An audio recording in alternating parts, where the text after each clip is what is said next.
السلام علیکم دوستو، میں ہوں الطاف خان بلوچ اور آپ دیکھ رہے ہیں میرا YouTube channel daily Urdu blog. دوستو، یہ واقعہ حضرت آدم علیہ السلام کی تخلیق کا ہے۔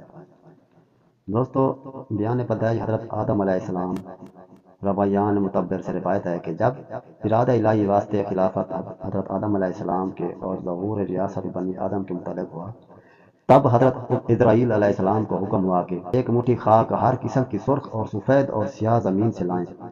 حضرت اسرائیل علیہ السلام کا حکم خدا بندی ایک مٹھی خاک رنگ و رنگ کی تمام روئے زمین سے جمع کر کے لائے اور بموجب حکم الہی درمیان مکہ اور طائف کے رکھیے، اور اللہ تعالیٰ نے بران رحمت اس مٹی پر برسایا اور اپنی قدرت کاملہ سے حضرت آدم علیہ السلام کا پتلا اس مٹی کے خمیر سے بنایا، اور 40 برس تک وہ قالب بے جان وہاں پڑا رہا۔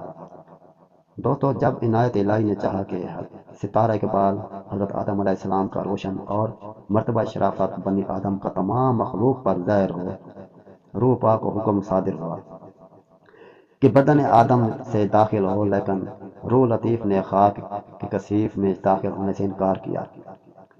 خطاب رب الرباب کا روح کو پہنچا، اے جان داخل اس بدن میں ہو۔ جب کالم میں آدم کے سر مبارک کی طرف سے داخل ہوئی، جس جگہ روح پہنچی تھی، بدن خاکی جو مانند ٹھیکرے کے تھا، گوشت اور پوست سے بدلتا جاتا تھا۔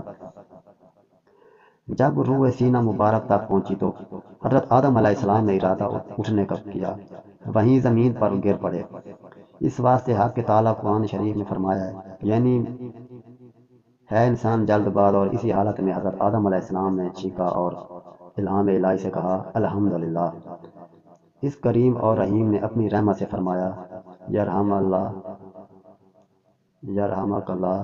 سب سے اول جلوہ رحمت الہی کا شامل حال حضرت آدم علیہ السلام کے ہوا، اور بید کا ان کے تفیل سے نصیب بنی آدم کے ہوا۔ بعد اس کے ایک فرشتہ بموجب حکم کے ایک جوڑا مرزائے فوراً واشت سے لایا اور حضرت آدم علیہ السلام کو ساتھ تشریف خلق الہی سے مشرف کیا اور تخت عزت اور عظمت پر بٹھایا۔ ان کا طلب ہے کہ فرشتے ابتدائی پیدائش آدم علیہ السلام سے آپس میں کہتے تھے کہ جس کو خدا تعالیٰ خاک سے پیدا کر کے متن خلافت پر بٹھائے گا، وہ ہم میں سے خدا کے نزدیک زیادہ عزیز نہ ہوگا، اور ہم جو بارگاہ عالم الغیوب میں دن رات رہتے ہیں، علم ہمارا اس سے زیادہ ہوگا، اللہ تعالیٰ کی عبادت ہم زیادہ کرتے ہیں۔